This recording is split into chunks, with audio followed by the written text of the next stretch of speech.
Unspoken Issues. Ladies and gentlemen, welcome to the Unspoken Issues podcast. We are back. When I say we, it is me, Jesse Starcher, and over there is Dean Compton of the Unspoken Decade. Dean Compton, you said, here's the schedule. I want to talk about one of my least favorite characters, and that's the Punisher. Yeah. Well, Fuck that guy.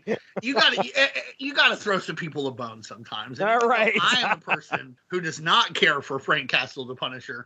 I do not have 97% of his appearances ever, of all time, including the 9.2 slabbed Amazing Spider-Man number 129. I thought I'd do this for the people. All right. Yes. For the fans. For the New Yorkers. For the New Yorkers. Frank Castle's theirs, right? So anyhow, that's the kind of guy I am. Very magnanimous. Obviously, everyone listening knows that's a whole, fucking 10 pounds of monkey crap in a 5-pound bag, as The Rock would say.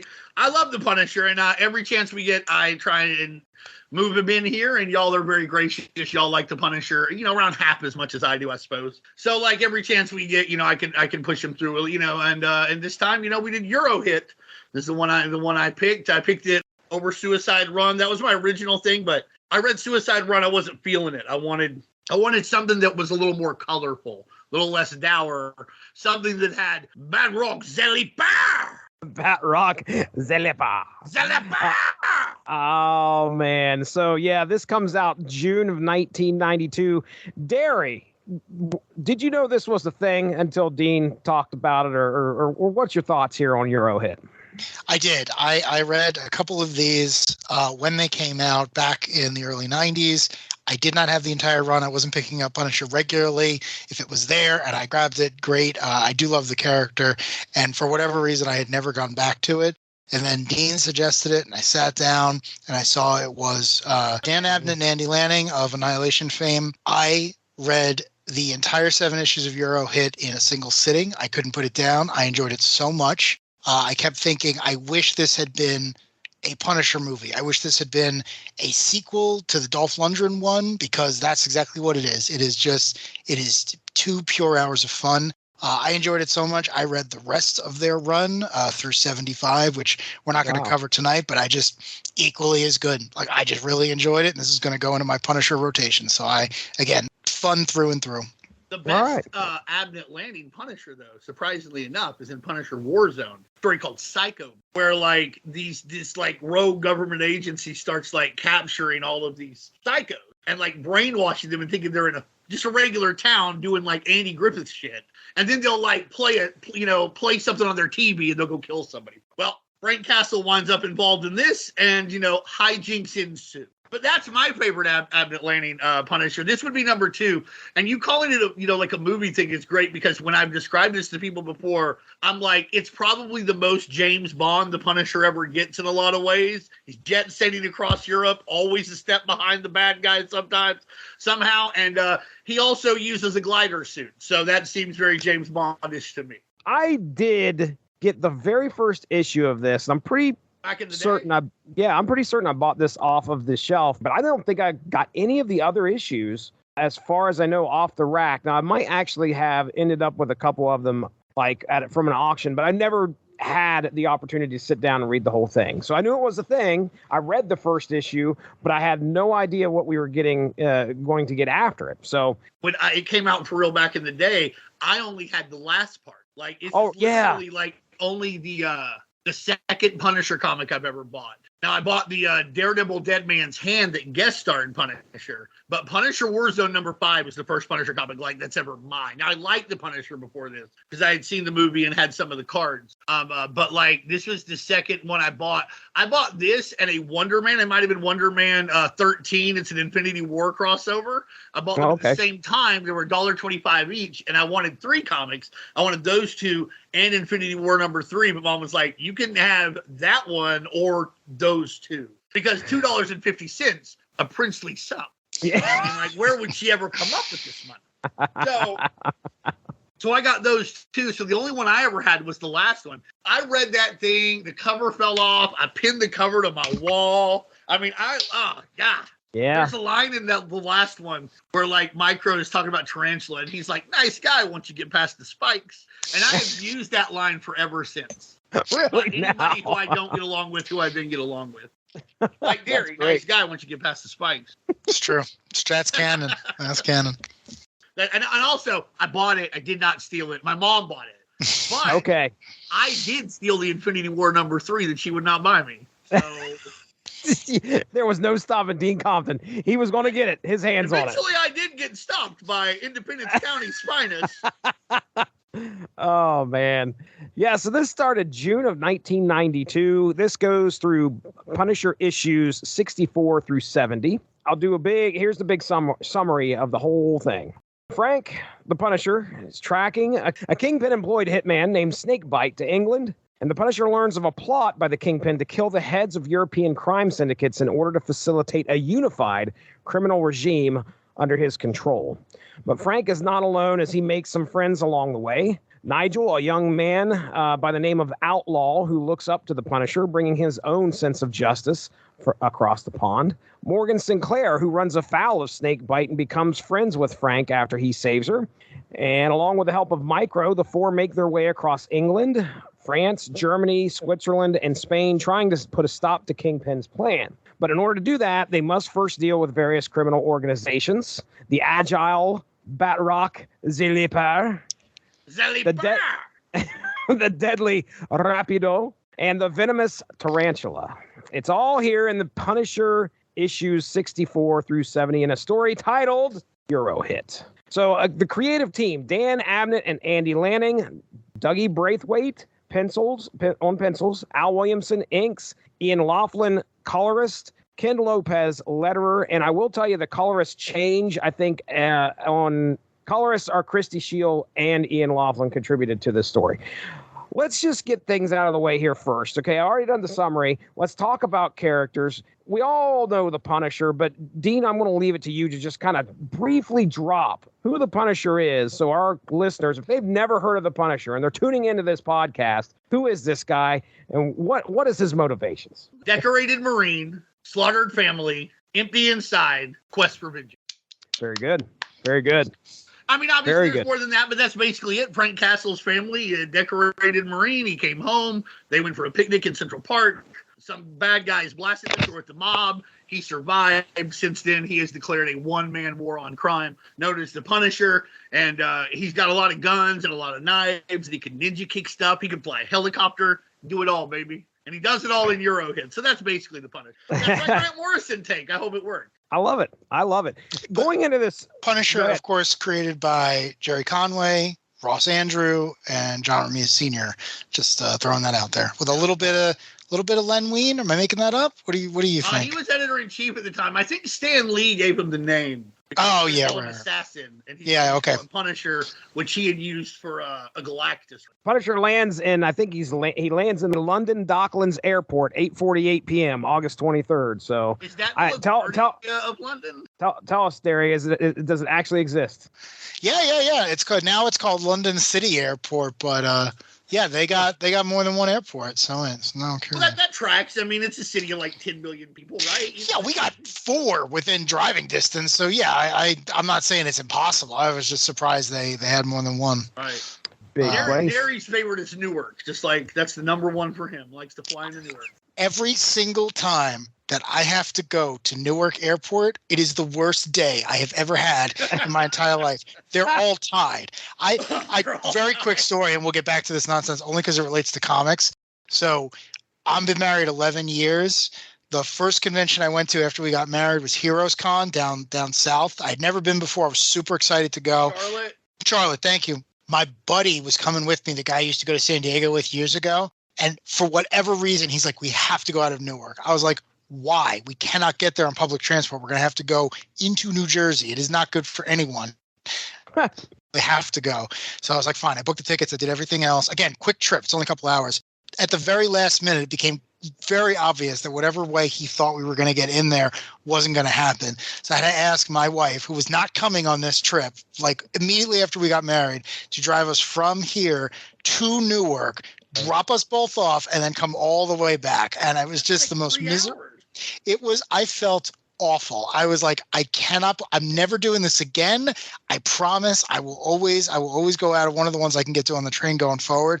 But it was the most miserable experience. Thankfully, the convention was fucking awesome. I would go back to Heroes Con in a heartbeat. It's a great show. It's a great city, good barbecue. But oh my God, I nearly killed him getting on that plane. So fuck Newark Airport, I will say that. Yeah, Jesse, if you ever fly into New York City, you fly into LaGuardia. Like, that's the best one. It's the easiest All right, to get Ben. out of. Yeah. It's I'll the remember smallest that. one. Every time I've flown into New York. It's the most north, other than the one by my house, but the one by my house is a tiny region. The one in Westchester? The Westchester Airport is I go out of it just because I can get to it pretty much without taking a highway, but it's very, very small. So Which airport do you think is the Punisher's favorite? Because it fucks with my head that he decided to just like, I'll just take a fucking civilian airline over there. Who'll find me the most wanted vigilante in the Marvel Universe? So which airport of the 4 in New York City do you think Punisher flew out of? I think it's JFK. I think it's JFK because JFK is in Brooklyn, and in my head, the Castigliones are from Brooklyn. So I think he goes home, he walks through his old neighborhood, he takes a yellow cab over to JFK. He gets a slice. He gets a slice, he gets a cup of coffee, and then he gets on the thing. And he leaves internationally. I think he's a JFK guy, no questions asked. I also agree with problem. Oh. Micro's already over there too. Like Micro's the smart one, right? Like, he's like, I'll find a back way into England. Frank, I don't know any back ways. Well, he can he's got the magic hack the planet powers, right? So whatever no-fly list he's on pre 9/11, he could just be like, that's some other David Lieberman. You're not looking for me. That's racism shit. So he just unchecks the box, sits first class, and then he's all set. Yeah, he's a better hacker than Crash Override from the movie. But not better than Zero Cool. Zero Cool, Micro, Crash Override. Those are the listings in 1992. But Crash Override and Zero Cool are the same guy. Are they the same person? They're the same guy. So is it like Superman Red and Superman Blue? What is Angelina Jolie's character's name? I can't remember her name. Oh, I thought she was Crash Override. I'm sorry. Though I do like the idea of doing a Superman Red, Superman Blue sequel to Hackers. I'm taking that idea. Thank you very much. That I actually love Superman Red, Superman Blue because Superman Red is how I write the character. Yeah, so thank you. But yeah, I think it's very funny that he just tried to go in the front door to Europe, especially considering you see him travel other places all the time, and usually he's just there. Guy's been all over the world to fight Saracen in the Middle East and fight the Russian mob in Moscow, and they've never been Frank took Air Russia and had to sneak his way off the fucking plane. He's just there to get places. I really do think there's a narrative reason for that, though. I was going to get into this a little later, but the writers and the artists, so the primary creative team on this book, they're all British. This isn't just Frank's European vacation necessarily. This is 3 creators saying, hey, we want to bring him over here and have this really popular character kind of play in our backyard. So I almost wonder, when Andy Lanning and the other one would go through to have to come to America, did they go? I can't remember his name. I don't know why I can't remember his name. I feel terrible.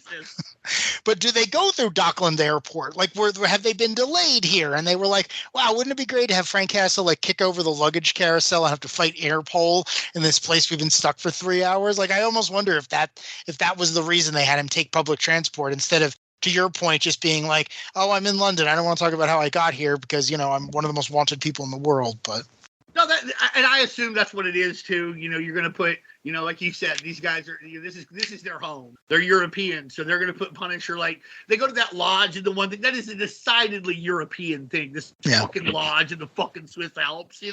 Not that we don't have lodges here, but this one was like a vampire shit a house. You know what I mean? It was so European points, parapets, all that shit. I love it. I think you're right. I think it is just purely these are places he can go that are real that would they if you were reading this in England, it would pop a response, just like the George Washington Bridge joke with GW Bridge does for you. Yeah. The other thing I was thinking about, you mentioned Grant Morrison and with respect to All-Star Superman, but when Morrison wrote Batman Incorporated or Batman and Robin, something during the Batman run, there was an entire arc set in London. And in an interview, Morrison kept saying, one of the reasons I wanted to do this is I've been on the book so long, I thought I could do a little bit of a vanity project. And I'm paraphrasing, but it was like Morrison is incredibly familiar with London, being a native of Scotland. And it was like, well, I want to have Batman be in this locale, at least for one arc. I want to do the James Bond thing. I want to have the bat rope swinging around,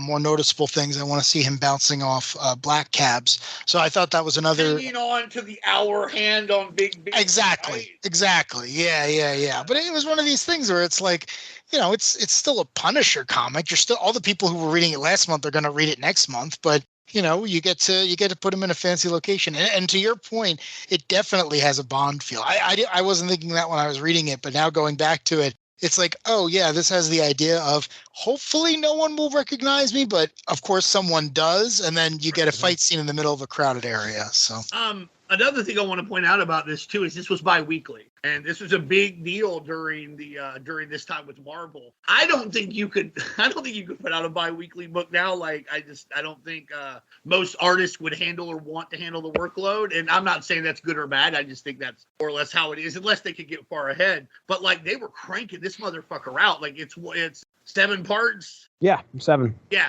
So like you think about that. So this happened in like 3.5 months. Yeah. So in every 2 weeks you go and it would be there. I love the idea. I had a card. One of the first times we went to the comic book store, these old ladies who ran the comic book store is also like a used book. So like, they just kind of did comics too because her kid got it. And like, she gave me a promo card for this, and it's just red, and that's the Punisher skull on the front and black skull. And on the back, it's just like, here's your checklist. Don't miss the bi-weekly Eurohit. Good wow, times, man. Good time. I mean, I treasured that thing forever. I eventually lost it. I kept it in my wallet for a while. Like, what's that about? Like, I don't want to. What if I miss a bi-weekly issue in 1994, 2 years after it came out? But so it's just like a little promo card. That sounds pretty cool. I typed in Eurohit promo card. Yep, I see it there. You said it was red card, black skull. Yeah, that's sick, dude. Yeah, I got that the first time I went to the comic book store. And as a poor kid, anything you could get for free was big. And they had this stuff. Y'all know the comic book store shit right there. That like the comic shop news and these little bookmark maybe. Every now and then like a little trinket figure. Every time I was getting those. I also would not get bags with my comics because they were a nickel each. And so like, hey, 10 comics, that's 50 cents. 50 cents is a Dr. Pepper, which they also sold, which I would need to read the comic. My favorite giveaway from the comic book store is for Original Sin. They did rubber balls of the Watcher's eye. And I have. Do you remember Original Sin, the Jason Aaron cross? I know exactly what you're talking about, but they were giving that out. So it was like a promo. So it was like a rubber ball that you would get out of like the quarter machines. And on the front it had an iris. On the back it said Original Sin from Marvel. And I remember walking in one Wednesday and seeing a box of eyes. The guy who owns the store, his name was Steve, and I'd be like, Steve, is there something you want to tell me? Like, do we have these? He's like, no. It's a promo. It's a promo for this thing. And I look at the back and it has Original Sin. And I threw one in my pocket. I came across it the other day. And I was like, how am I going to explain to my kids that this is related to a comic book? Like, this is related to that thing on all the T-shirts and everything else. It's just, I wouldn't, how I would tell them it's related to a comic book? You'd be like, hey, you're old enough to know. Don't mess up my comic books. I had a kid before y'all. This is what's left of them. I like that. I actually might use that. That's good. So. Let's just jump into parts 1 and 3 here, and we'll kind of talk about some of the characters that are showing up. And you guys, and I got my notes here for parts 1 and 3, but parts 1 and 3 are basically Punisher arrives in England. He gets befriended by Nigel, the guy that goes by the name of Outlaw, a man who, like I said, looks up to Frank, emulates Frank, and is fighting crime, kind of like Frank over in England. Rides around on a motorcycle and has he has a skull, if I remember right, but he's got like on his shirt, but he's got like weapons behind it. It looks like, I don't know if one's like a cricket stick. I don't know. But anyway, there's Casey Jones. That's where I was going. You gotta know Crumpet. That's where I was going. He's chasing after. Well, let me stop with Nigel here. Darry, what do you think of Nigel? We meet Nigel here in these first 3 issues. Give me your thoughts. Nigel's great because, again, in typical movie fashion, Nigel the Outlaw just happens to be at the airport when Frank is walking through and gets attacked by Interpol. And again, all this stuff he couldn't have foreseen or anything like that. Also, because he happens to be going after the same guy Frank is after. Right. Well, this is like a coincidence, like to Durkin. There's like a coincidence inside a coincidence. But again, I'm not knocking it because if this were the opening scene of a film, I would be absolutely about it, because within 30 seconds, Frank is doing the Die Hard thing of walking slowly through an airport, and then instead of getting a bear and getting in a limo, he's getting on a motorcycle that's branded. And he's off into a city that he's never been to before. Well, Micro is like, well, what do I do now? I guess I follow them. Who knows what's going to happen? The thing I love most about Nigel is he's a British version of the Punisher, which is fine. But at the same time, Frank is kind of looking at him like a litmus test. Like, this guy's younger than me. He's got all the energy that I no longer have. And he's building his war, right? He's fighting his war. I'm going to see what he's made of. Like, at no point does he sit him down and be like, Nigel, you shouldn't be doing this. I'm doing this because there's nothing else left. You shouldn't be doing this. He kind of feels him out. He kind of almost gets that, like, maybe there is something here. And I like that about him. I tell him to stay out of the way a lot. Like, you're useless. I think that's sort of the harder version of you shouldn't do this. Because let's be honest, Frank ain't playing patty cake with nobody. He's not. And again, I don't think that the Punisher is looking for, a true sidekick or anything. But I kind of read that as, like, Frank's also a career military guy. So, the new person, the rookie, it's like, okay, listen, you need to stay out of the line of fire until you see how things are done, because I don't want to have to escort your body back to the States. So that's kind of how I read it. Yeah. It was almost like, if Nigel can watch me and see what I do, and he's going to insist on doing this when I go home, he might make it, and he might save couple people here, because Frank doesn't have a ton of experience in Western Europe, but there's crime everywhere. So I think also the attitude that Punisher has in regard to Outlaw also ties back to the Mike Baron, Willis Percasio, Kingpin rules, where Frank did take on like three people, Conchita, a high school young man who I can't remember, and a high school teacher, and they like went and were training and everything, and two of them died, and they died terribly, you know what I mean? And so he's not, he's already tried to like, I'll have an army. It didn't work. I mean, granted, 2 people, 3 people, not too much of an army per se, but it is mine. Like you're saying, he was getting that militaristic thing going again. And now I think every time he meets somebody who does what he does or wants to do something similar, like you're saying, he doesn't want them to die, because everybody else who's ever gotten involved in this war with him, they've died either because like the bad guys killed them, or because Frank killed them, because it turned out they were the fucking bad guy. Right. Outlaw's a great character. Another thing I really like about Outlaw is he is decidedly British, and he is young, and he is black. And I really appreciate that they put a British black guy into this comic, because I think that the black perspective in Britain, it's not entirely dissimilar from the one here, but it is different. And you can tell that he doesn't use like what we would consider to be like African American slang. He talks like a British guy. He likes soccer. You know what I mean? So I just think this is a really cool. He's already a well-rounded character and a diverse character in a book that honestly really could use some diversity, because most of the minorities that show up in Punisher comics get shot. And I mean, and we can have a commentary about that, in and of itself, because it does send a bad message, and it's not great, obviously.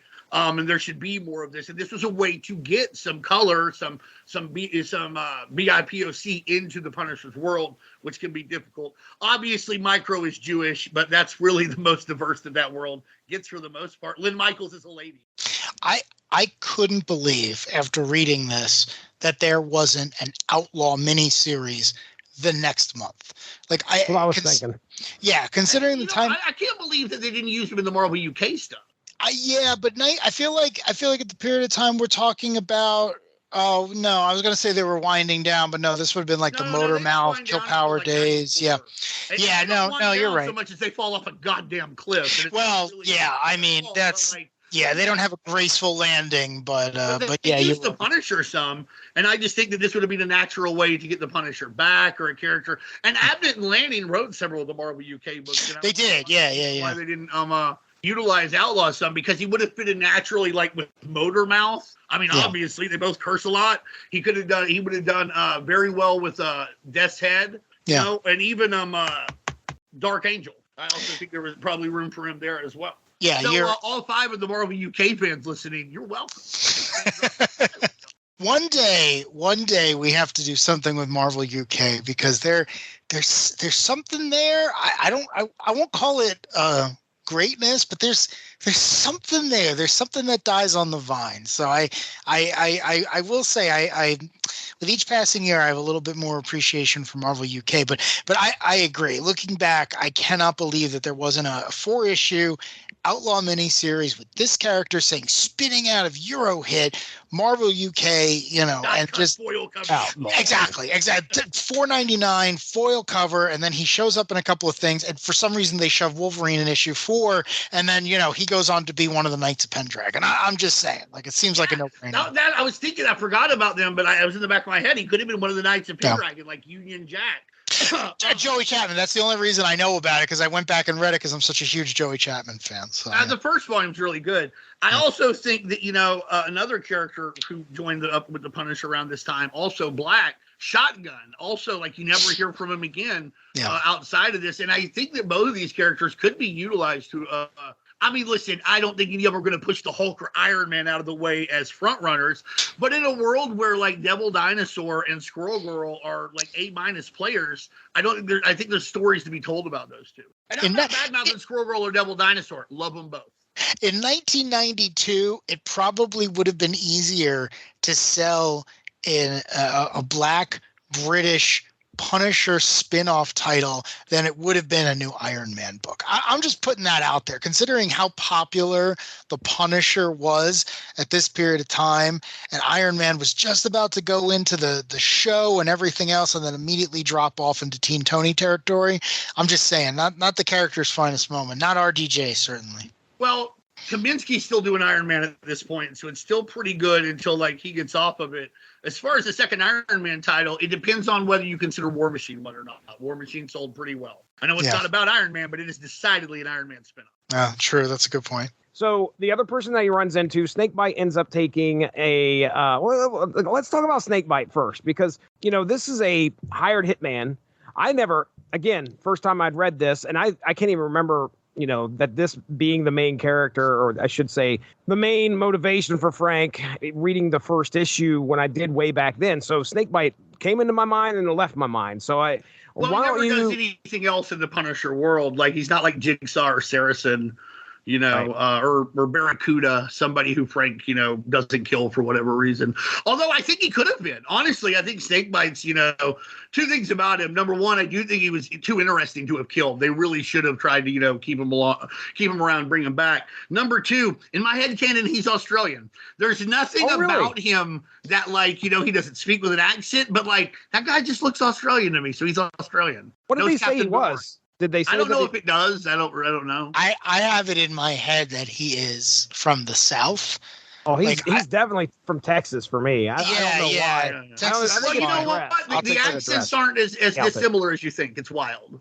Australians and British people can do my accent better than either of you Yankees. Yeah, you ain't kidding. Texas works. That's what I had in my head. I was thinking like Snake, like Rattlesnake. He wears that stupid hat. It's the hat. And he's got the little, the bolo tie or whatever. He's got a bolo tie at one point. But what's funny is, like, they wear all that shit in Australia, too. Like, I mean, not everybody. Me that Australia and Texas are the same. And their cowboys are very much like the Texan cowboys, if you will. Yeah. Okay. All right. But like, listen, he doesn't have to be Australian. I think he's cool. I think his little his gun thing is cool. I think he has a lot of plot armor in this, like a tremendously large amount, but that's fine. That's part of the point. But you got to have plot armor for your main antagonist, so there's a good payoff. My biggest problem with the whole thing, though, and it ties into Snakebite in that like Frank Castle has to be bailed out again and again and again, especially against the Snakebite guy. And I'm like, I feel like he's killed guys who are like better more easily. And like, I feel like it's weird how much is sometimes the agency gets taken away from Castle from the first issue where like he has to get rescued, where he gets rescued in the very last issue, you know, by Morgan Sinclair. They both fucking soap opera shit. That's a soap opera name if I've ever heard one. Oh yeah, absolutely, dude. But no, I like Snakebite. I think he has a good vibe. I think that, you know, he could have stuck around. Yeah, and I agree. If I were ever to get to write the Punisher, I would try and introduce a character called Snakebite with connections to him, but not bring him back.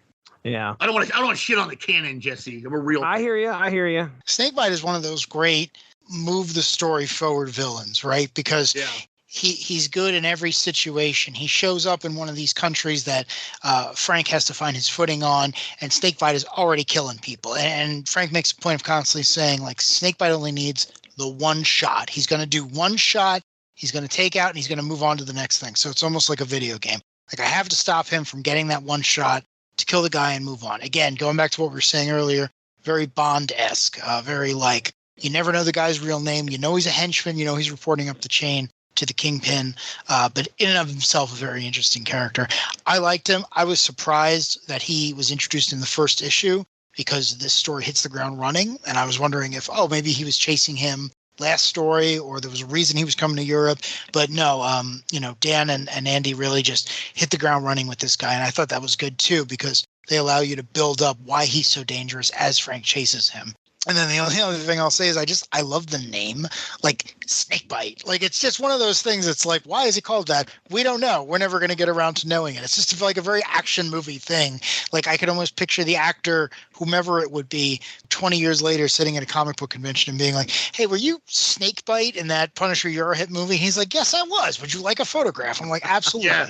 You go to get one, he slides the guns out of his sleeve. Slides the guns, right? Yes. Just bam, Yeah. just two Derringers. Like, Right. I thought he was a great villain. Because it's a hidden weapon, much like the knife that the guy from Madison Square Garden in the Carnage comics had. He brought that thing in. It was hidden. You didn't ever know where it was going to come from. It just comes right out. He's ready to go. Snakebite also ready to go. I really respect him. He probably learned that from that. Oh my gosh! Well done.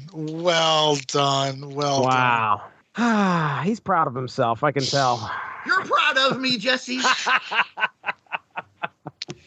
All right, so Snakebite, he's involved in whatever plot that Kingpin has going on, which Kingpin is apparently doing some legitimate business over in London with the, what is it called? They call it the Channel. Yeah. Which was big news then, man. Oh my God, the Channel. They are building a tunnel from England to France. I remember hearing about this when I was like 6, and I was like, my God, we'll have a tunnel from the Atlantic to Africa in no time. Yeah, any minute now. He's involved in some legitimate business, but also, obviously, this nefarious stuff that's going on. Morgan Sinclair shows up, who's apparently been working with this.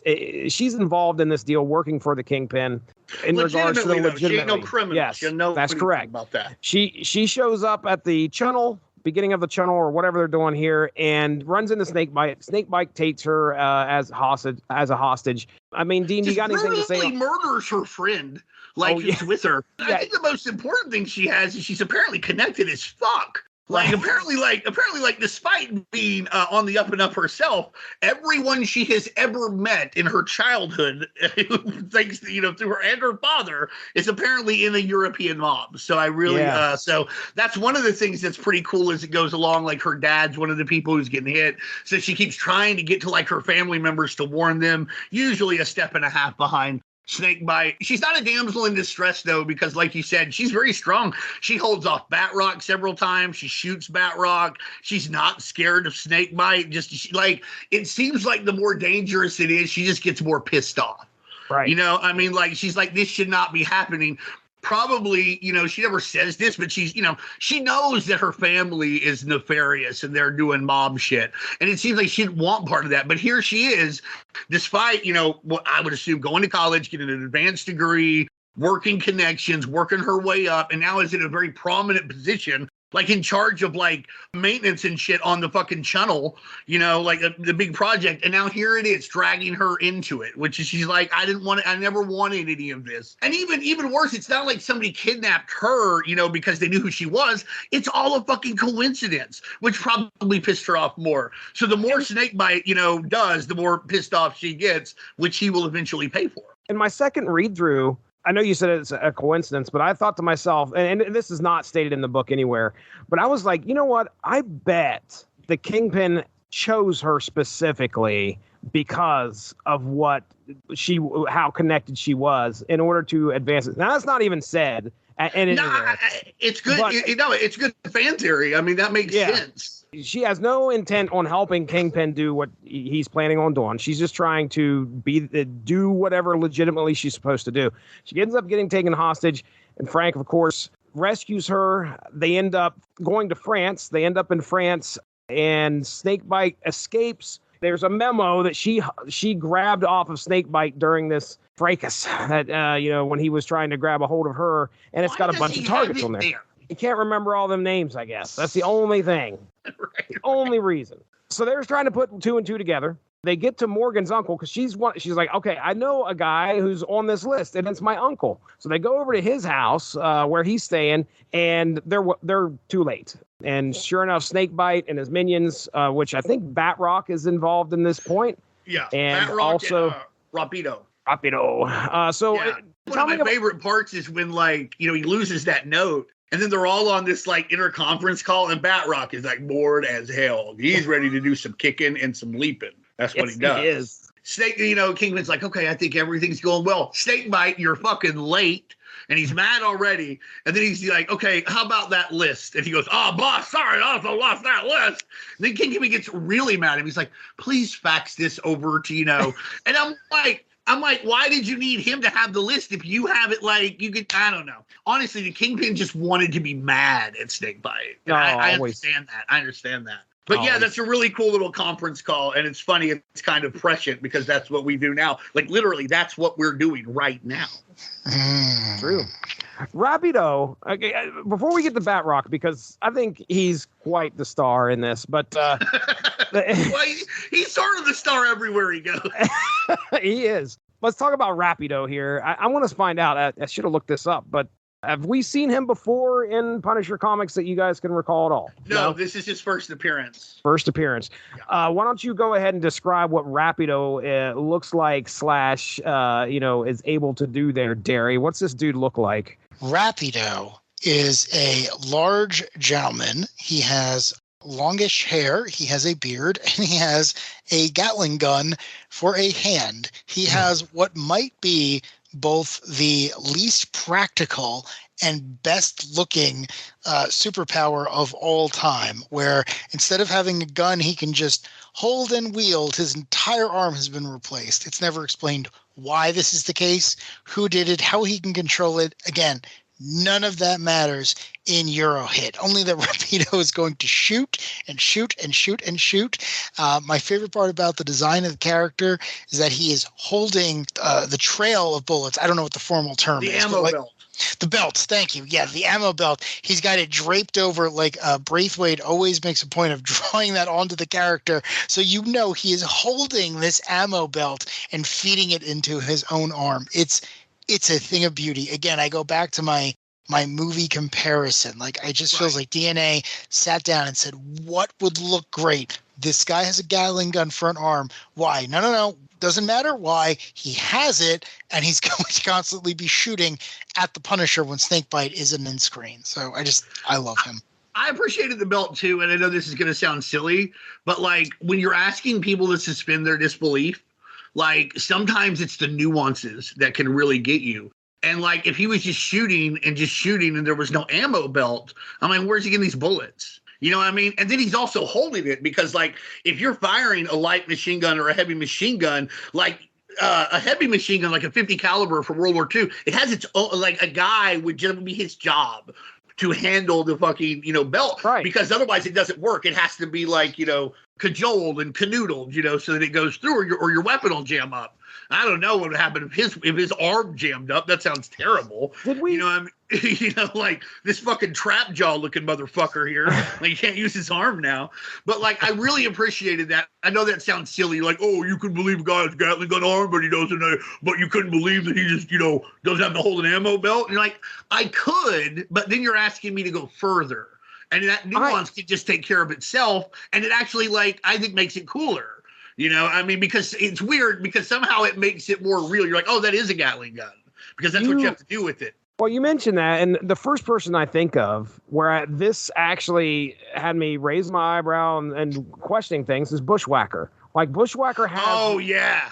Okay, and I never could understand, like, okay, how is he firing these bullets? What is going... Is he making them himself? I don't know. I've never looked it up. He loads them, actually. Okay, all right. So like, he's his got arm will come apart, and he has to load it, And like, sometimes, if you recall, like in the Dead Man's Hand thing we did, Daredevil like jams it all open. So much like any other gun, like, it has a mechanism for loading. And I've seen Bushwhacker run out of bullets and also have to load his arm. So that's Rapido, but let's talk about Batroc. Batroc must be discussed. All right, Dean, you're on here, buddy. Tell the people who Batroc the Leaper is and why we should be so worried.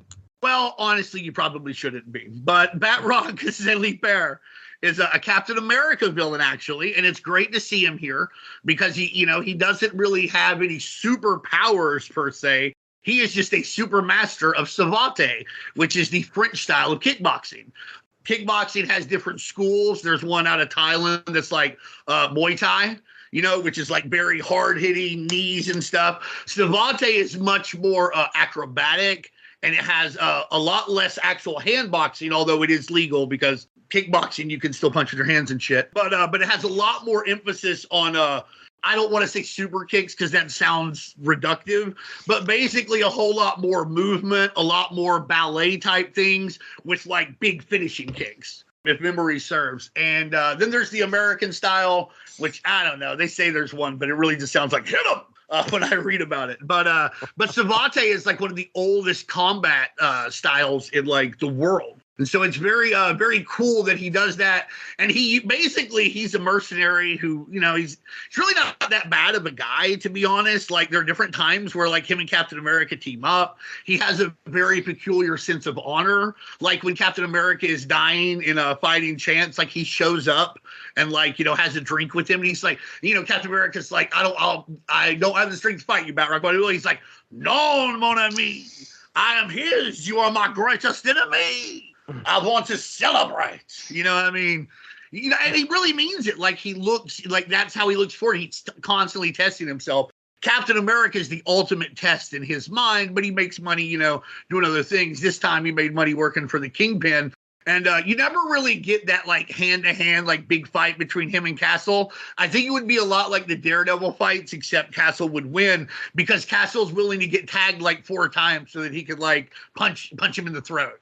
He's like, I don't care. And, Batroc, what you do get from Batroc a lot, though, is like he has these, I don't know, they're Wolverine looking like things coming off his mask. And it is very funny how often like one of them gets torn off or like all like burnt up and stuff. So that's Batroc the Leaper. A favorite character of mine, and I think this might be the only time he ever tangles with the Punisher. I really like them using him here, and like later in Marvel Knights where they'll use Zoran the Weapons Master, and like I think Razor Fist gets involved, like Shang-Chi's there. There's a lot of like hand-to-hand guys from that 70s Kung Fu era that would fit in nicely with a lot of Punisher stories that they don't use. And also a lot of lower level Captain America villains like Batroc or Crossbones, but they never really seem to like cross paths with the Punisher, although they would fit in well here, I guess, because they don't want the Punisher to kill everyone, because he would.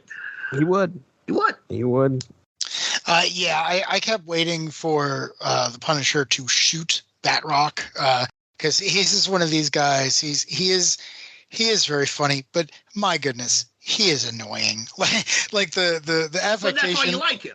Right, exactly. The affectation that Dean is. Once you get past the spikes. It's all true. He doesn't want to kill Cap. He wants to prove that he's good enough to stand up to Cap. He's this terrible French stereotype. He's got the little mustache. He's got the accent. His power is to jump away from danger. Like he's just, the whole checklist. But he's like one of the originals, right? He's like a Kirby Lee creation. Like he's got pedigree. So yeah, I didn't expect Punisher to shoot him, but I was kind of hoping Punisher would shoot him. But Ted Morgan does. Yeah, no, someone does, which is always a nice thing. That part though, where he's in the helicopter, like they're trying to get away, and like he's like, get to the chopper that we flew in here on, and they open the door, and there's like Batroc, and they're like, bonjour. The one thing this did make me really, really want is the guy who portrays the character in the MCU. I do not know George his name. St. Pierre. Thank you. He came back for one of the Disney Plus shows, so he clearly is willing to show up. So if they ever bring back John Bernthal as the Punisher and they want to have him fight that guy, I would happily watch that for an episode or two. So that makes me very excited that might even be possible in the future. And, George St. Pierre, very legit, multi-time UFC light heavyweight champion. He certainly can fight in any way that you would like to fight. Beat everybody of any pedigree that was big when he was big. I guess he's been retired like 7 or 8 years now. So in Winter Soldier, when he is fighting Chris Evans or Chris Evans' stunt double, like he's a real, right? Like the guy who portrays Batroc, he could kick the hell out of Chris Evans. Oh yeah, he could beat the shit out of Chris Evans. Oh, okay, all right. Yeah. That's what I mean. George St. Pierre's a multi-time UFC light heavyweight champion. Like legit. Like he was the only guy who beat like Wanderlei Silva for a little bit. Like he was really good. Great takedowns, great submission artist. Not a kickboxer, but it doesn't matter. Sure. Before we go on from the first issue, my favorite moment in the first issue, and possibly my favorite moment in all of Eurohit, is when the Punisher is riding with Outlaw back to Outlaw's hideout, and then he gets there and he pulls his gun on Outlaw, and Outlaw's like, "That's my gun." He's like, "I know, I found it in your pocket." Like pure greatness. Like that is why I love the Punisher. As Emily likes to point out a lot to people who like, because she knew the Punisher was and liked him before we got together, but now obviously, you can't spend 8 seconds with me without having a newfound respect for the Punisher.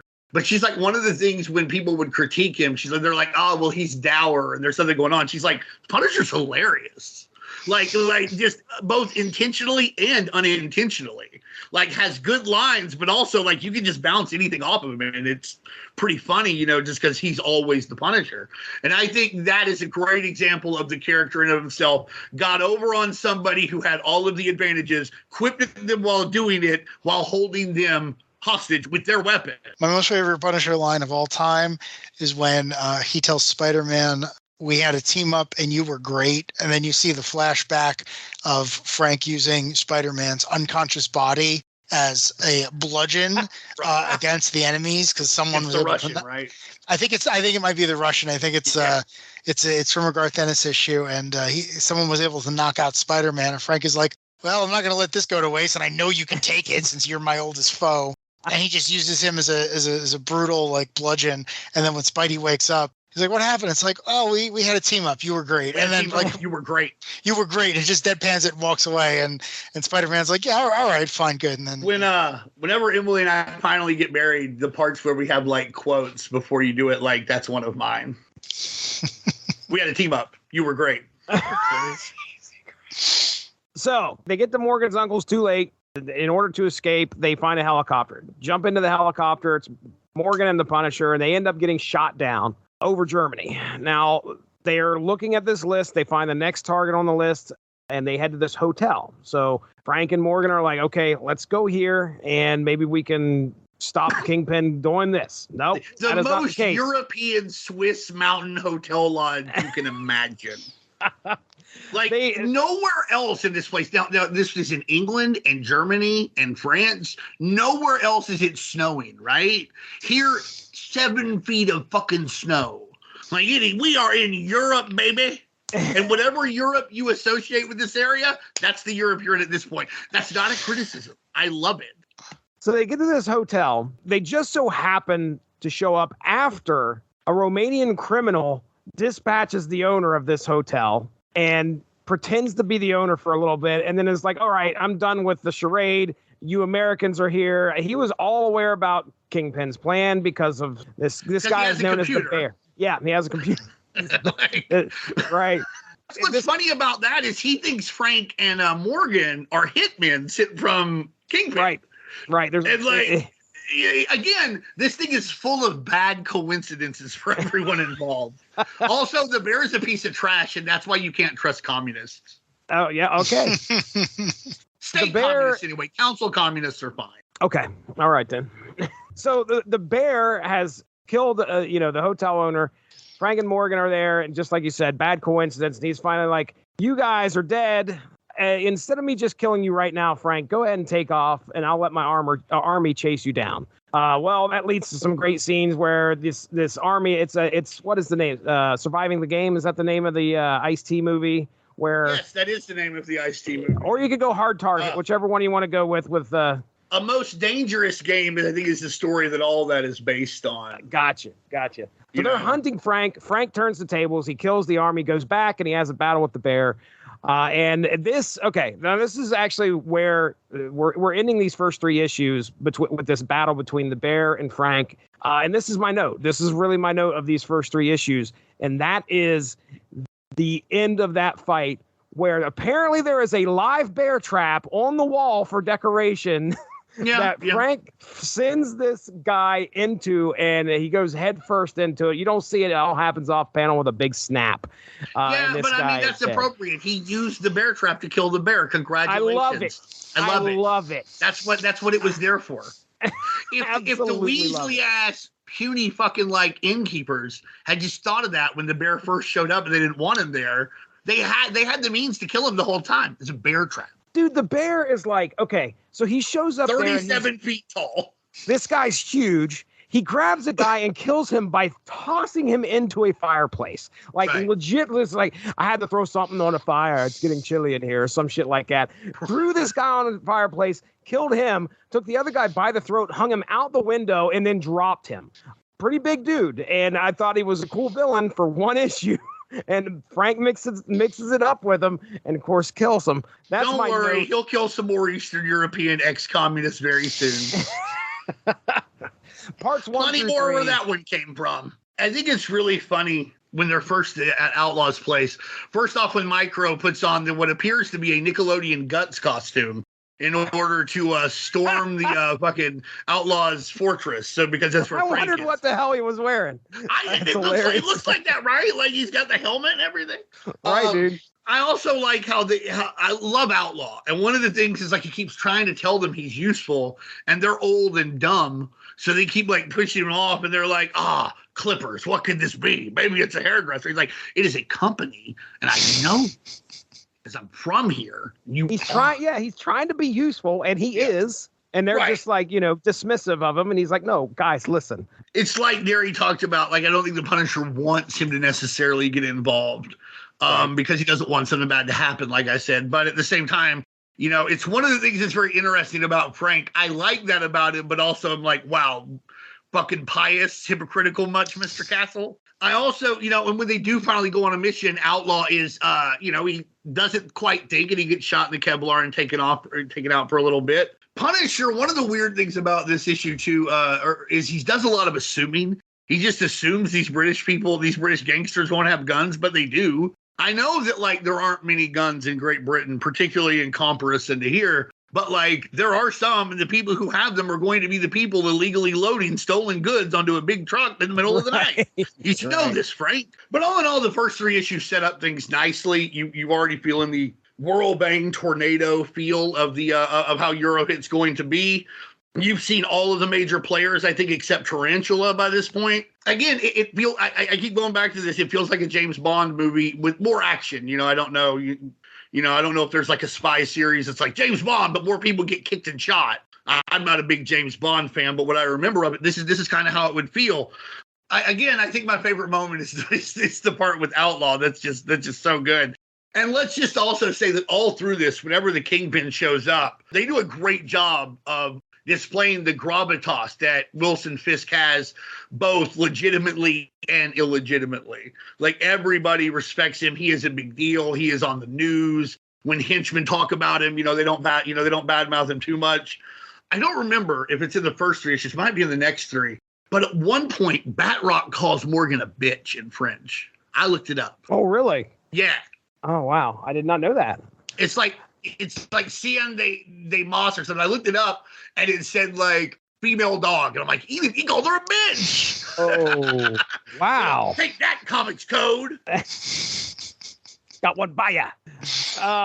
Darry, what do you think? First 3 issues, man. One of the things I really appreciate about Eurohit, and it's on full display in the first third, is, or rather the first 3 issues, is issue titles for all 7 issues. Again, they just have like weird action movie cliches. Like issue 1 is called Arrivals, and it's in an airport, and Frank is arriving from the States. The second one is called French Connections, and it has them going to France and all this nonsense. And I just really appreciated that because, again, I just James Bond, fine, but this is some sort of action movie. It just happens to be a comic. And going along. They go to London, it's capital punishment. Yeah. And at one point, it's like one of them is like time is running out or something, and the cover is Frank hanging off Big Ben or something like that. And it's just, or no, I'm sorry, it's in Switzerland, and he's hanging off Swiss timing. Swiss timing. Thank you very much. And it's just this like. Get the European clock right, Darry.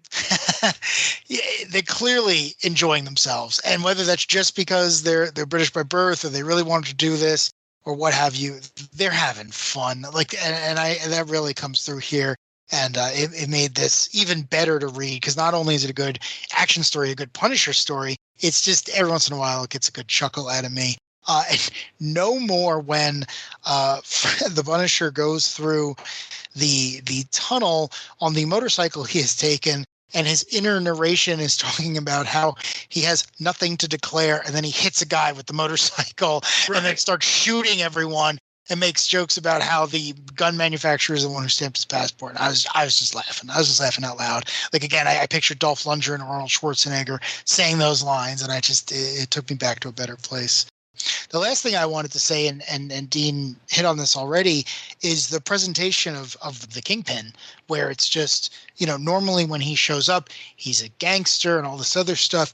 Here in this storyline, Wilson Fisk is the guy in charge of opening up the tunnel, which is a real world thing that was being worked on at the time. I mean, this entire story takes place about a year before, the European Union would be really formalized. But like, this is kind of a rip from the headlines thing. I love the idea that Wilson Fisk is head of the conglomerate. He's the public face. He's going to get all this stuff together. He stands to make pretty much unlimited money. But that's not enough for him because he is also the supervillain, the Kingpin. He has decided, I'm also going to take over and unify European crime. And it's just one of those things where only in superhero comics, like that's such a Lex Luthor thing where like, I already control all of the Fortune 100 companies, but I also want to control Intergang just so I can say that. Just so I can. Well, yeah. Kingpin's point, like, listen, he's got this legitimate European stuff, the tunnel, probably some other holdings. He's going to be spending a lot more time there. Needs a hobby. Yeah. Needs something to do while he's there. What if I ran the crime gangs? Yeah. What if I did that? Oh, well, that's good. Also, I'll buy Manchester United. I really liked it because, and this isn't made super apparent in the text itself, but it kind of adds another dimension to the Kingpin. Like I know Jesse at least has seen all of The Wire. And in that it's always like, well, why do these Kingpins always fail? And it's because they get hung up on one thing or the other, where it's like, it's got to be about this certain aspect of their lives. And you see that with Wilson Fisk. Like, I almost wanted someone to sit him down and be like, sir, why are we bothering with the criminals and the guns and everything else? Like, why are we doing this? And for him to say, well, like, because I have to, because I need to, that's my thing. I am the Kingpin. And for him to be unable to let that go. Again, that's not in the text, but that's kind of how I read it.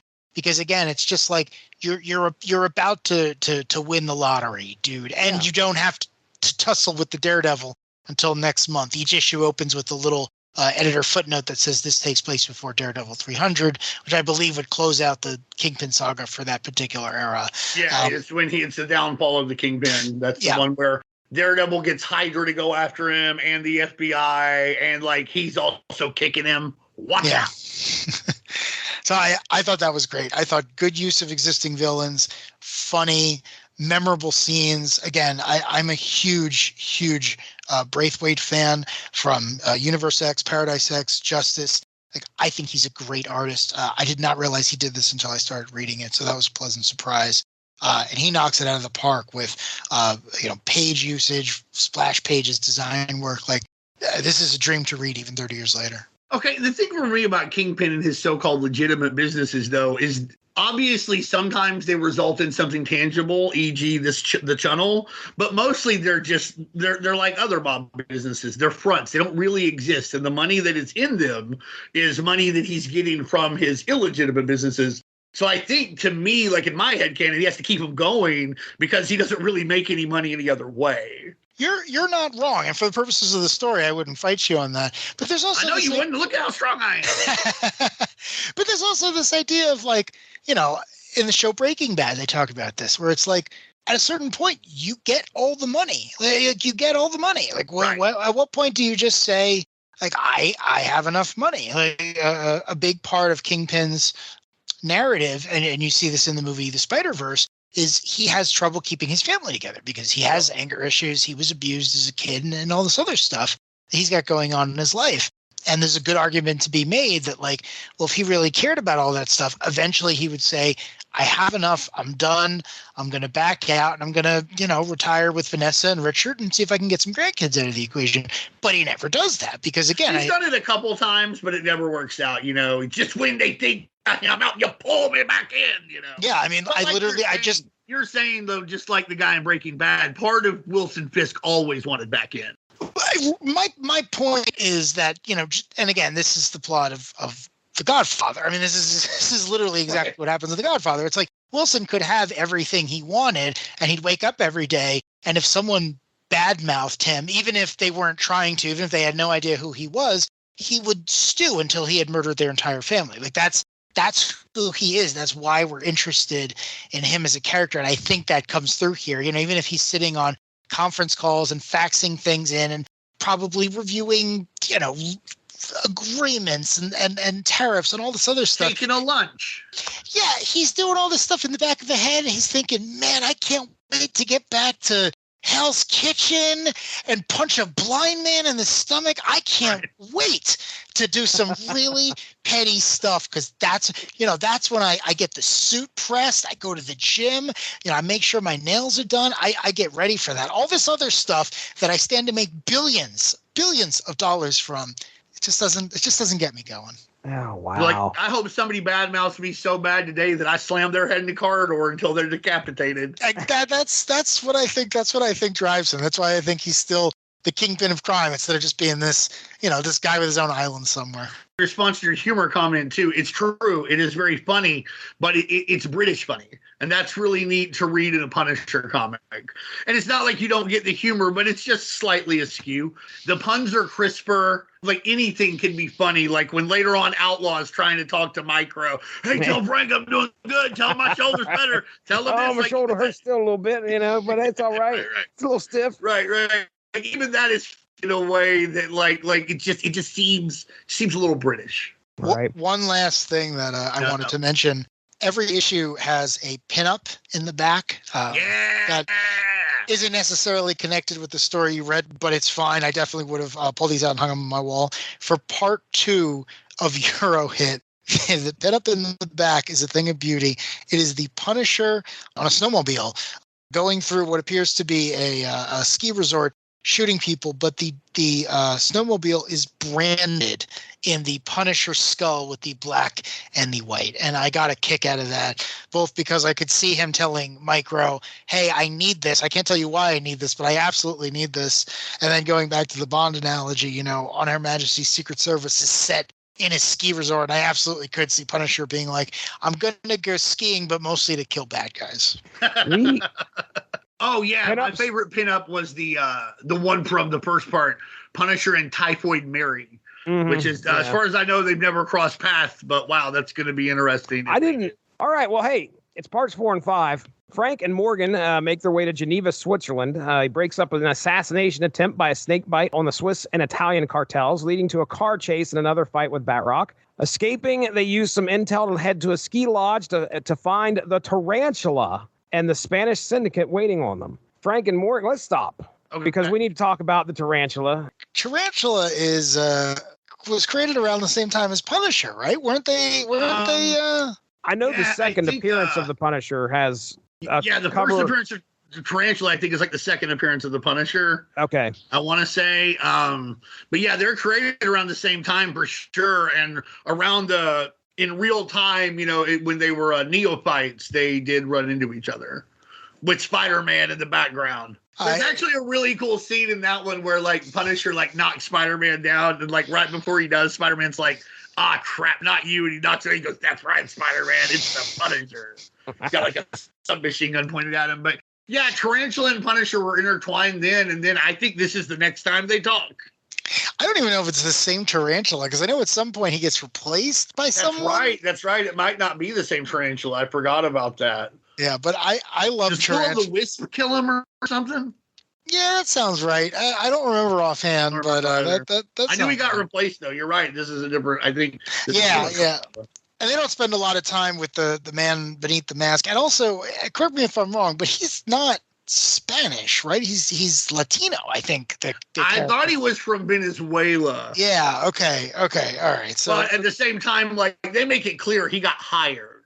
Yeah. Of course. They're not saying he's from Spain. He just happens to in the Spain issue. But yeah, Tarantula is great. Tarantula is one of these 70s Spider-Man villains, and his gimmick, or at least it became his gimmick, is that he has spikes on his boots that have poison on them. So similar to Batroc, where he's kicking people, he's just got to get one good swipe, and you're going to be poisoned to death because of his feet. So he's an interesting gimmick character. I actually always thought he had a great character.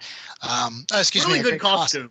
Yeah, a costume. I thought he had one of those great costumes. You don't really need to update it too much. It's not that dated.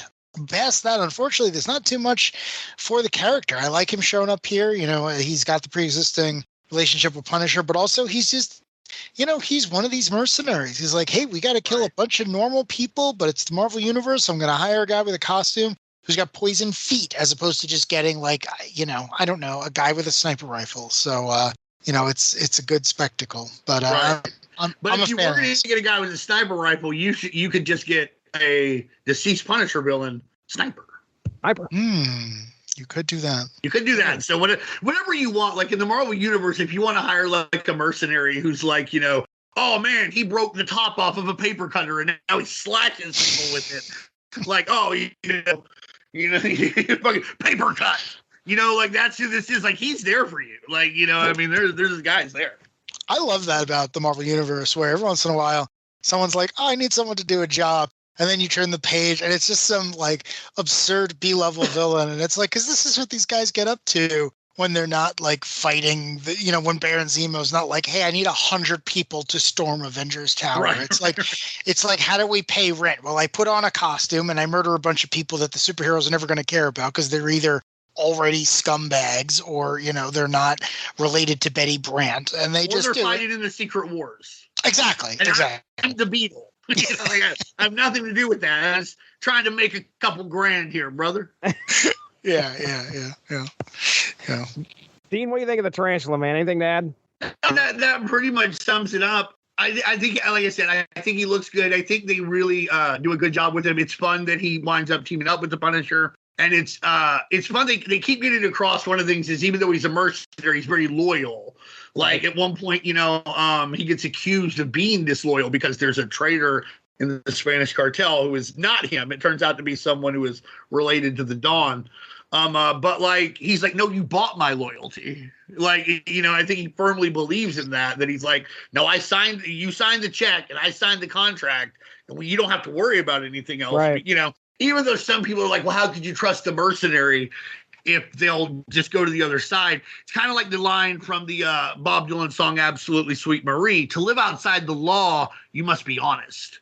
Because, like, what else do you have? Like, if you're going to, like, sell drugs and front people drugs, and you need to bring the money back. Why do they bring it back? Because they want more. And if you start to get a rep like, oh, I don't pay my debts, or I'll sign both sides, like I'm the Tarantula and I'll work for the Spanish guys and the Kingpin, you won't work for people very long, because either no one will work for you or someone will just take you out because you can't be trusted. I think he puts a lot of stock into that. I really enjoy that about the character. I think it's funny that Batroc has this weird, like, he goes, I've heard people compare us. I must defeat you. And you're like, have you? Like, I mean, possibly, but like, I don't mean to say this bad about the Tarantula, but I feel like Batroc is in like a slightly higher echelon in Captain America's villains than Tarantula is in like Spider-Man's. Sure. So like, aren't you like, that guy's a little below me, right? But apparently not. Batroc has, you know, Batroc pays attention to anybody that uses their feet. Anybody that uses their feet to battle, it's on his list. Be careful if he walks by the playground and you're playing kickball and you happen to have that mistletoe. You'd be like, no! Follow me! I am the Percy kicker! That's a good point, though, because if you had a list like the top dozen Cap villains, it's quite possible Batroc's going to make it for 12.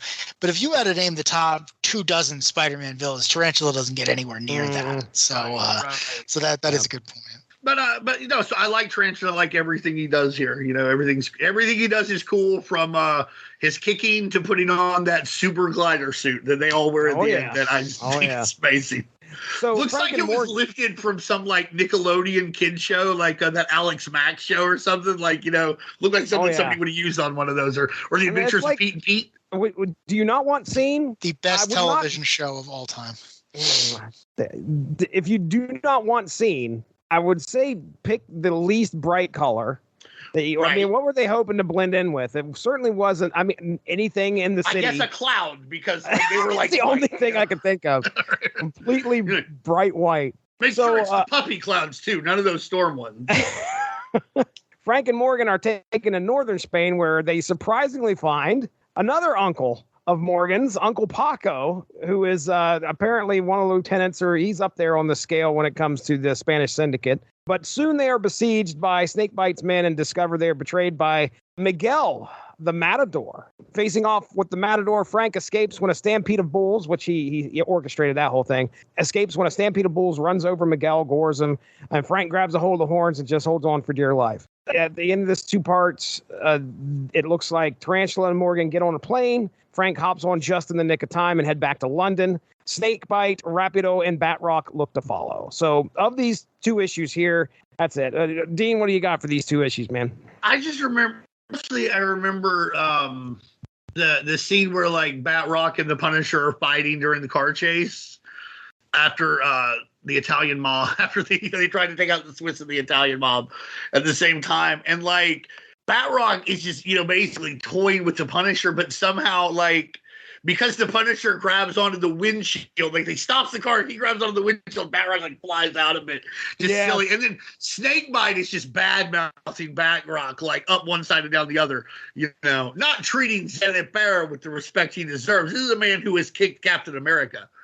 So like at one point, like, you know, Snakebite and his co-pilot, you know, in the helicopter, they get, it crashes and they're hanging upside down. He's like, zero in my position to get us down. And Batroc's like, oh, I will. You half-wit. Because that's what he had called him earlier. So it's funny to see that acrimony between Snakebite and Batroc. And also at the beginning of one issue where like they're staking out, because Snakebite's going to try and kill these people in the Italian and Swiss mob at the same time. Punisher's staking out the town, and then like he gets a phone call from like Micro, and Morgan's like, it's happening now, and Frank won't get off the phone. Bro, just hang up. Like, this is happening like right now. Like, nothing Micro said couldn't have been said in like 30 minutes. Okay. I'm like, dude, you're acting all of a sudden like you care what Micro has to say. All you usually do is tell him to like get you food and money and guns and leave you alone. Now all of a sudden, like, I can't, Micro, I cannot hang up the phone. Whatever, Frank. Just hang up the phone and go take care of business. This second part of Eurohit is a lot like an episode of Seinfeld, where you watch it and you think, man, this entire thing could have been avoided if any of you had a cell phone. Yes. That's how I felt reading this, where it's like, wow, you had a piece of paper that had the list of names, and then you're all trying to figure out a password, passcode, passphrase, whatever it is.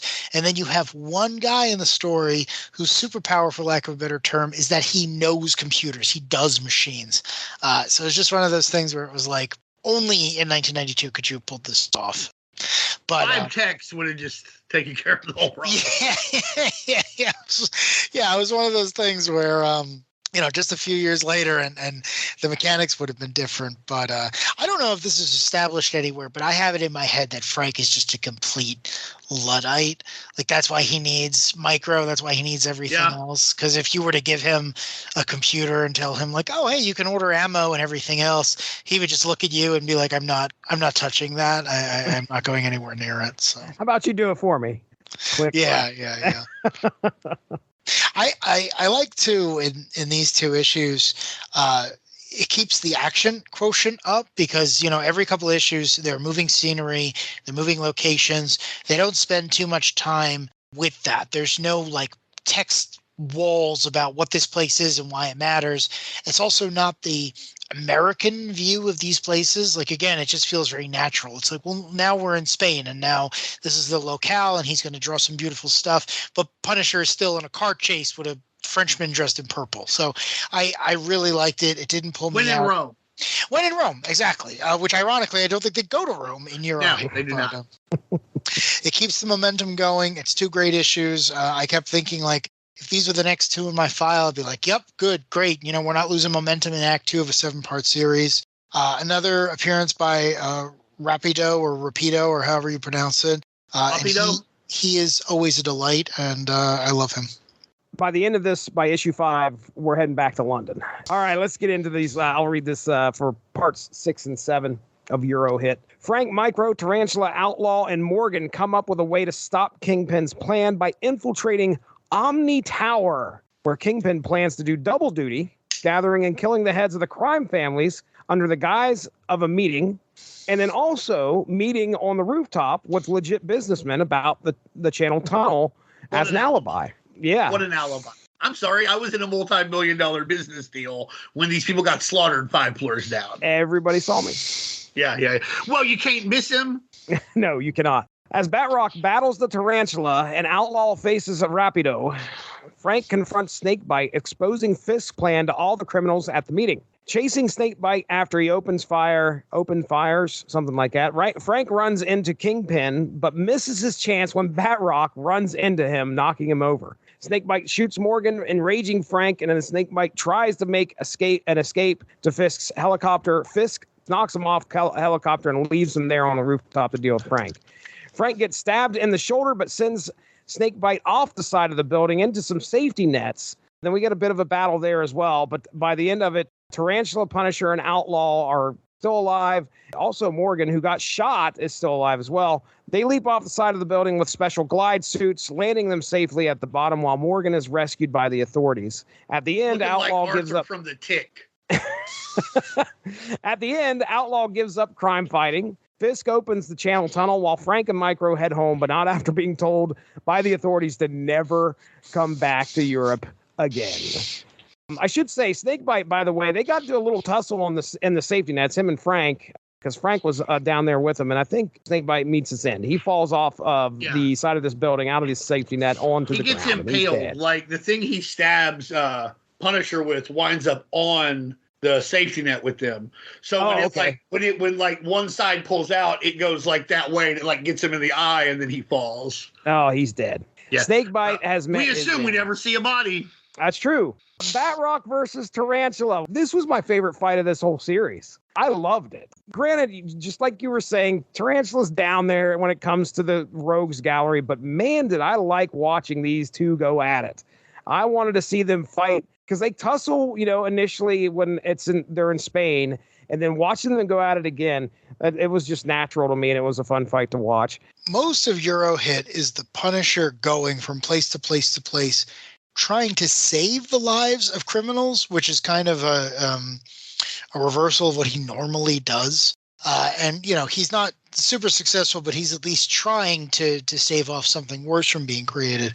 And then you get to the last two issues, and Snakebite kind of accomplishes his plan. He does end up killing all of the not even lieutenants, the top bosses who were collected here.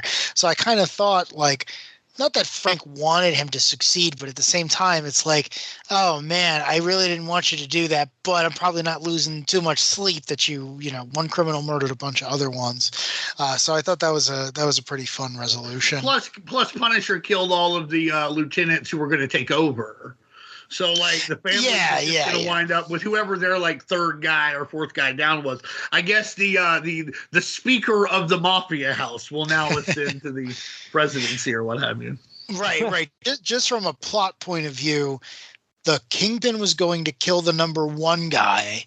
He had Snakebite kill the number 2 guy, and then Kingpin's men would have been the number 3 guys, and they would have taken over. And now Punisher has killed all the number 3 guys. And then, whoever survived for number 2 or number 4 are taking over, and they're going to be kind of in disarray, even though, Europe's about to be united in a completely different way. So, that all makes sense. Again, I didn't think there was anything unresolved. It was just one of those funny things where I was like, oh, good, someone got to kill the bad guys anyway. The cliffhanger on the 6th issue, the penultimate issue, annoyed me so much because the elevator door open and the Kingpin is standing there and he just says Punisher, and part of me is like, oh come, he's not going to shoot him. He can't shoot a villain that belongs to some other guy. It's not. It was so annoying because part of me had this, the movie Inglourious Bastards, or spoilers, but at the end the characters murder Adolf Hitler and all of his little buddies, and I just kind of wanted that here. I just wanted the Punisher to just kill the Kingpin and then get to the end and just be like, oh man, what do I do now? Like, just have someone have to explain why he's not going to be in the next issue of Daredevil or whatever. But obviously that wasn't going to happen. But I thought that was great. And again, I just kept imagining like a movie scene of the two leads finally meeting after 90 minutes of them never actually getting together. You get that feeling in that scene in Secret Wars though, where like the Kingpin and his friends have all gotten together to like watch the end of the world because like they can't do anything about it. And Punisher shows up and he's like, they say you can't take it with you, which makes the question, what am I going to do with all these bullets?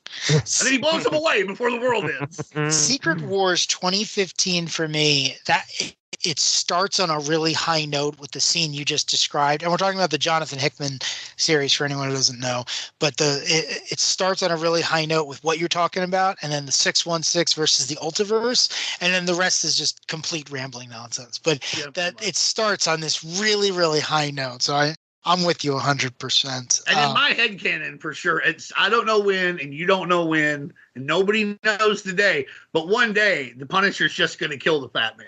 That's just what's going to happen. Like, he just, like, one day, it doesn't matter any reason why he shouldn't, which there are reasons not to, but he's just like, you know what? Today's the day. After all these reminders throughout these issues, okay, so like I said, first issue of this dropped in June of 92.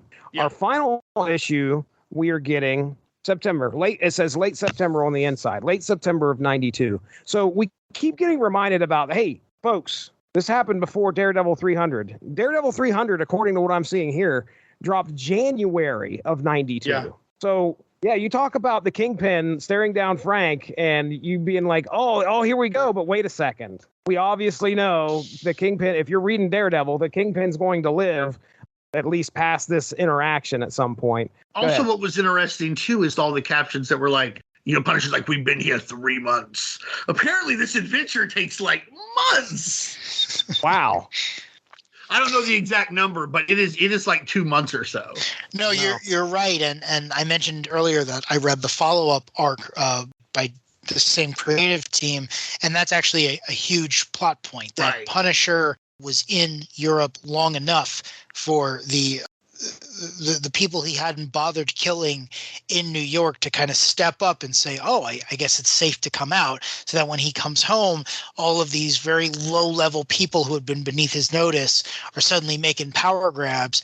And he's like, what, I took the summer off to go to Europe and I come back and you all think you're big people? And he really steps up his game to the point where the city of New York has to respond. But that's a separate issue. But yeah, timing wise, he's gone at least a month, if not more. That doesn't necessarily come through here, but there's a lot of quick jumps where, like, you see him at the beginning of the penultimate issue, and they're back at Nigel's headquarters. Like, days or weeks have passed to get this thing set up, because we go from the tunnel still being built to being ready to be open. So someone somewhere got overtime on that job. The only other thing I wanted to say, my favorite line in all 7 issues of Eurohit is at the very end when Mike Crow says to Frank, like, food in England was terrible. All I want to do is go home and get my favorite sandwich from the deli on the corner. And as a New Yorker, I felt that. I felt that in my heart, and I really appreciated that. It's the very last line in a comic about Europe written by 3 people from Europe. So I want to give a shout out to that. Thank you. Thank you, guys. Yeah. Thank you for 2 things. First off, admitting your food sucks, because it does. And second, and I don't mean that in a bad way. I mean, I'm sorry, but like, just English food. And I like a lot of food from a lot of places, but like, at no point have I been like, looked at an English breakfast, for instance, and be like, boy, that looks fucking delicious. You know what I mean? Like, so number 1, thank you for that. And number 2, yeah, when you live in a big city, and not just New York City, but when, I lived in Atlanta, I had my favorite store that I went to that made sandwiches. I lived in Philly. We had like 2 stores that we could walk to that made sandwiches and stuff. And like, you get attached to them. It is a big deal. And there comes a point where, like, if you move somewhere else, for like 3 months after I moved to Connecticut, I was like, I don't know, nobody here could make a sandwich, because he's too used to those. So really good point on both. So really good point there. And, congratulations to those 2 for admitting these things. One of the best parts, though, is when the Batroc Tarantula fight. And when Batroc, like, beats the shit out of him, and Tarantula's like, yeah, but I won. 1 hit. All I needed was like, 1 hit. I got you once, and that's all it takes. I got this poison, and then Batroc's looking for an antidote, which we can assume he finds, because there's no big, like, polybagged Death of Batroc issue that happens or anything. He just seems to go on to be fine. He's in, like, Captain America, like, 412 or 413 or somewhere around there. But I remember that so clearly, because I had that issue and I would read it again and again. And I was like, I wish Tarantula would show up more, because I didn't know. There's no Wikipedia. Really, he didn't get any cards in the Marvel set, so I didn't know much about it. It's true, he didn't. Yeah. So I was like, man, he's cool. I wish he'd show up more. I think the conversation between Morgan and Outlaw is fun. Funny rather, because like Outlaw does not stop being a Punisher guy. Oh, really? No, in Suicide Run, he learns that the Punisher's been killed in quotes. And he's like, I got to get over to America, to avenge my buddy. But like, he's like, yeah, but like all my bikes and guns are here. And then the bartender's like, well, I guess you can buy more in America. He's like, you're right. They have guns and bikes in America. so he becomes he's a part of that storyline. And I don't know what he does after that, but I don't think he gives up, being a not a Punisher clone per se, but a vigilante, if you will. Yeah, the Arthur from Tick Looking Suits, just they're funny to me, but they do the trick. All in all, like, it wraps up very nicely. The comparisons to like an action movie are just appropriate. Like, this is not must read for somebody. I would not say that. If you're a Punisher fan, it is, this is really fun. But like, if you're just looking for a good popcorn comic, like, you can do a lot worse than these 7 issues, which are just high octane, jet setting, all over the place action. And, for like the $1.25 you'd spend a piece on them, I think you got your, $10 worth? I'd say this was $10 worth of excitement.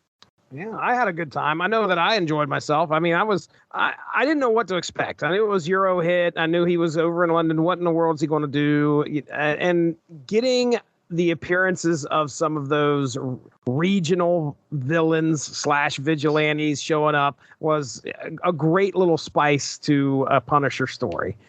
Seeing him mix it up with those people, along with the Kingpin being over there as well, a familiar villain that we all know and love from the United States is over here, and now he's got his hands in what's the European criminal organizations. He's lucky Count Nefarian didn't hear about this. There's all no kidding. It was a lot of fun. So yeah, that's the best way to describe it. It's just fun, and it pulls very few punches. If you're not willing to just like go along for the ride, you won't be able to keep up because like it goes very fast. And I appreciate that about it. It was a perfect read as a very young man, and as the old man I am now, it's still pretty close to that for me. We're talking about the pinups in this thing. You guys got a favorite cover of the 7?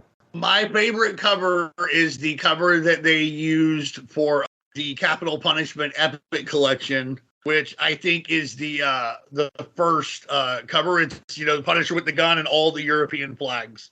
That's absolutely my favorite. I mean, I'm a geography mark, so I like looking at European flags. I actually did a project when I was in 6th grade, right around the time when I was getting into the Punisher, where I did a project dealing with a bunch of I would take a flag and I would have to do a mini report about the country. And so I'd pick a bunch of European places because I was interested in World War II and stuff. So that just strikes me as awesome. It's just perfect. Punisher, big gun, flags. Tells you what's happening.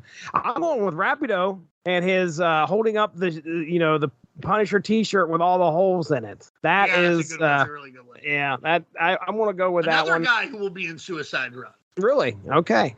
And there's also Eurohit Part 2, which is a Punisher annual that he is in. I have to give it to issue 67, Punisher punching the guy through the face of the clock, where the text below says "Time's up." I'm a sucker for that.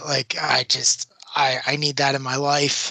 I love that. I got a kick out of it when I saw it, and again, just good popcorn comics. I don't have a bad thing to say about it. All right, guys, we did it. Punisher Eurohit 7-part series is in the books. Let's go ahead. We'll get into plugs. It's been a fun time. Dean Compton, Unspoken Decade. Why don't you tell everybody about it? All right, man. Well, we're over at the UnspokenDecade.com. A lot of articles there to look at. There's several Punisher things I've written. So take a look at those. We actually just welcomed Chris Norris, Bankman 007, to over to the Facebook side, and he's been posting a little more. Really good guy. Maybe we'll get him on one of these at some point. He says he doesn't have the technological capability to do podcasting, but all you need is a phone, brother. Right. So we're over there, and at Unspoken Decade on Twitter, where I'm still going through the 91 card set at different times, and I'm also posting other things, other covers and other 90s comics that appeal to me, and that's where you'll find us. Reach out, tell us what you think about anything, especially if it's good. What I'm really interested in is positive feedback, affirmations. Yeah, well, hey, ladies and gentlemen, the Source Material Comics feed is where you can find the Unspoken Issues podcast. We're on the W2M network. Unspoken Issues, we have a lot of episodes out there. So you guys can check that out. And of course, we completed our coverage of the 18 chapters of Unity. Me and these two guys, we talked for I know we talked for over 6 hours. Edited down, it's definitely a little bit less than that, but that's just because we had so much to say. So check that out. 18 chapters of Unity. And I think that's about it. I'm not going to really plug anything else. So for Darry Waite, for Dean Compton, I'm Jesse Starcher. We'll be talking to you soon. Hello from Stanley Bar. Sounds great. All right, later. Thanks for joining us. Unspoken Issues is part of the UnspokenDecade.com, the home for 90s comics, blogs, and podcasts. Unspoken Issues also has a Facebook group you can join if you are interested. Just search the Unspoken Issues podcast and request to join. All of this would not be possible without W2Mnet.com and the Rattleitch Broadcasting Network, so make sure to seek them out for more podcasts. If you enjoyed what you heard today, please feel free to share, and we look forward to entertaining you again soon.